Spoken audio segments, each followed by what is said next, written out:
नहीं सकती। What is the problem? ये पर्सनल चॉइस है। निखिल साहब, जरूर मिलनी चाहिए। और आपने जो कहा कि India is a secular state, you are spot on. India is a secular state. अब ऐसा है कि इंडिविजुअल चॉइस और कॉन्स्टिट्यूशनल अश्योरेंसेस जो है उसकी भी कुछ सीमाएं होती है। बैरिस्टर साहब, आप तो ये तो मानेंगे कि एक एजुकेशनल इंस्टीट्यूशन का खुद का एक सेट ऑफ रूल्स होता है। और यहाँ पे जो चर्चा की बात है वो है यूनिफॉर्म की। देखिए, यूनिफॉर्म का जो मतलब है, जो मीनिंग है, वो यूनिवर्सल है। ये तो बहुत क्लियर है कि uniform means the way I wear my dress, the person sitting next to me is wearing the same thing exactly the same way. उसी तरीके से वो सभी जो पहने, जो मैंने पहना है। अब यहां पे क्या हो गया, this is already a communally very sensitive location. हम जो बात कर रहे हैं, उडुपी हो या दक्षिण कन्नड़ा का एंटायर डिस्ट्रिक्ट हो, this is a very communally sensitive location. अब ऐसी जगह में अगर कोई अपना धार्मिक आइडेंटिटी को किसी और पे इंपोज करना चाहे, तो इसका जो परिणाम होता है, the result and the consequence of this can be very serious and very drastic. तो अभी एक है कॉन्स्टिट्यूशन रूल जो अलाउ करता है हर महिला को। ऐसा नहीं है कि मुस्लिम महिला, हिंदू महिला, यहाँ पे वो डिस्क्रिमिनेशन दो बातें आपने की निखिल साहब, दो बातें आपने की। पहली बात आपने यूनिफॉर्म के हवाले से की, आपकी बात दुरुस्त है। कहीं पे यूनिफॉर्म होता है तो वो यूनिफॉर्म तो सबको पहनना पड़ता है, but at the same time मैंने देखा है कि मिसाल के तौर पे आपकी इंडियन पुलिस सर्विस जो है उसमें भी यूनिफॉर्म है, लेकिन अगर वहां पर कोई ऐसा मेंबर है जो कि पुलिस सर्विस में सर्व कर रहा है जिसका ताल्लुक सिख कम्युनिटी से है, तो वो यूनिफॉर्म पहनता है, लेकिन उसके बावजूद वो सिखों की जो एक पग है, टर्बन है, वो अपने सर पर रखता है। तो उसके वो टर्बन या पग सर पर रखने से यूनिफॉर्म का तकद्दुस पामाल नहीं होता है। यूनिफॉर्म तो अपनी जगह पे है। तो तमाम सिखों की जो टर्बन्स हैं वो भी फिर आप हटवा दीजिए यूनिफॉर्म के नाम पे। इसी तरह अगर उनको टर्बन पहनने की इजाजत है तो मुसलमान खवातीन जो यूनिफॉर्म पहने लेकिन उसके साथ साथ अगर वो सर पर हिजाब रखना चाहती हैं तो ये उनकी पर्सनल चॉइस है, उनको करने दें। आपको क्या प्रॉब्लम है? प्रॉब्लम यह है कि दूसरी बात आपने इम्पोजिशन की कॉन्स्टिट्यूशन में अभी देखिए मैं मुकम्मल कर लूं, अगर आप निखिल साहब अगर आप इजाजत दें। एक तो ये यूनिफॉर्म वाली बात की थी, दूसरी आपने इम्पोजिशन की बात की थी।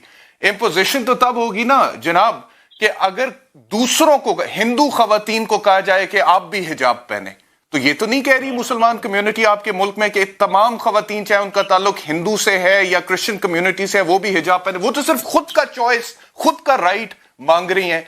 तो वो आप उनको नहीं कह सकते कि आप ना, जैसे वो आपको नहीं कह सकते कि आप हिजाब पहने, इसी तरह आप उनको नहीं कह सकते कि वो हिजाब ना पहने। इसमें तो कोई लड़ाई होनी नहीं चाहिए मेरे ख्याल से। कि हिजाब मत पहनो। अरे बैरिस्टर साहब, आप गलत समझ गए ये बात। पहली बात तो यह है कि in one of the articles of the constitution, I don't want to name the article wrong, I tend to forget it, but I think it is article 36 और one of those in the 30s which allows for special permission for Sikhs in the forces. अब ऐसी भी बात है कि legal precedence नाम की भी एक चीज होती है बैरिस्टर साहब। आप तो मानते हैं कि constitution and the court, these are two deciding factors for any democracy in the world. अब ऐसा है तो केरला हाई कोर्ट ने बोला कि पुलिस यूनिफॉर्म के साथ हिजाब पहना मना है, तो इसको हम प्रेसिडेंस करके क्यों ना ले। अब article, one of the articles in the constitution allows for special permission for सीख। निखिल साहब, आपने कहा कि कोई भी ये नहीं कह रहा कि हिजाब ना पहने, और आपने खुद ही अभी कह दिया कि केरला हाई कोर्ट ने बोल दिया कि यूनिफॉर्म के साथ आप हिजाब ना पहने, क्लासरूम में ना पहने। इतना ही एक्सपेक्टेशन यह है कि यूनिफॉर्म को यूनिफॉर्म का दर्जा दिया जाए और यूनिफॉर्म उसकी पूर्ण मात्रा में। दूसरी बात ये, देखिए मेरी बात सुनिए जी, देखिए एक तरफ आपने कहा कि कोई मना नहीं कर रहा कि हिजाब ना पहने, दूसरी तरफ आपने खुद कह दिया कि केरला हाई कोर्ट ने कहा है कि आप यूनिफॉर्म के साथ क्लासरूम में हिजाब ना पहने। फिर अभी कर्नाटका हाई कोर्ट में जो मामला हिजाब का चल रहा है, मेरी बात तो सुन लीजिए, मेरी बात तो सुन लीजिए, उसके बाद मैं आपकी पूरी बात सुनूंगा। निखिल साहब, मेरी बात तो सुन लीजिए, मैं आपकी पूरी बात सुनूंगा।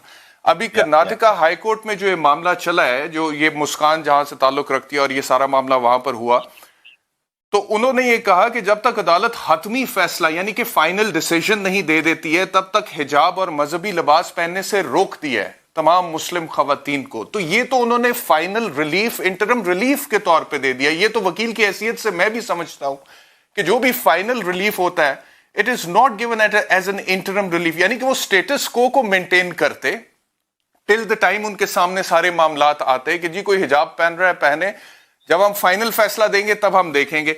तो लेकिन ये जो बात है कि उन्होंने कहा कि जब तक हम हतमी फैसला नहीं देते हैं आप हिजाब नहीं पहन सकते, आप मजहबी लिबास नहीं पहन, आज आप ये कह रहे हैं कि ये हिजाब ना पहने, कल आप ये कहेंगे कि ये गोश्त ना खाएं, उसके बाद आप ये कहेंगे कि ये ईद ना मनाएं, उसके बाद आप ये कहेंगे कि ये नमाज ना पढ़ें, उसके बाद आप ये कहेंगे कि पाकिस्तान चले जाए। तो secular state does not function like that if you call yourself a secular state. Nikhil साहब, you are terribly mistaken. Barrister साहब, allow me 2 minutes of time. I'll tell you, you are terribly mistaken. One is, कोई भी नहीं बोल रहा है कि हिजाब मत पहनो, इतना ही हमारा रिक्वेस्ट रहेगा, और यहाँ का रिक्वेस्ट है कि क्लासरूम में ना पहने। अब आपने स्टेटस को की बात की, हिंदुत्व पे यकीन रखने वाले जितने भी ग्रोह हैं वो सब कह रहे हैं कि हिजाब ना पहने। अरे भाई, आपने बुलाया मुझसे बात करने, तो बात तो करने दीजिए। आपने बोला स्टेटस को किसके बेसिस पे करेंगे? स्टेटस को is on the basis of the rules that have been framed by the institution. अब this is a government run institution, ये तो प्राइवेट इंस्टीट्यूशन है नहीं कि जाकर उनका खुद का रूल्स बनेंगे।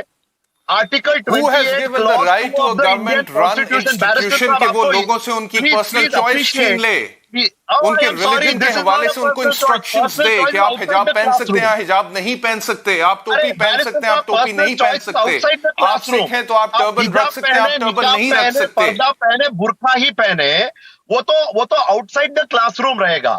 जो क्लासरूम के अंदर आएंगे तो college rules apply. College rules बोलता है कि uniform is uniform. Muslim, do you think that a Muslim ceases to be a Muslim in the classroom? क्या एक हिंदू क्लासरूम के में दाखिल होने के बाद हिंदू नहीं रहता? क्या एक सिख क्लासरूम में रहने के बाद सिख नहीं रहता? इसी तरह एक मुसलमान क्लासरूम में दाखिल होने के बाद मुसलमान ही रहता है।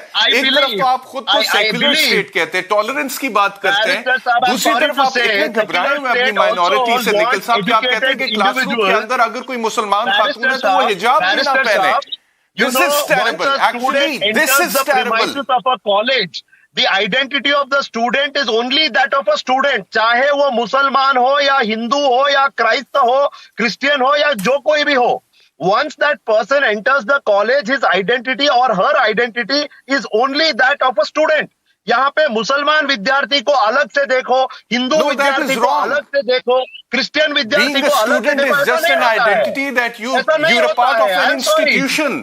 When you are a student has other identities as well.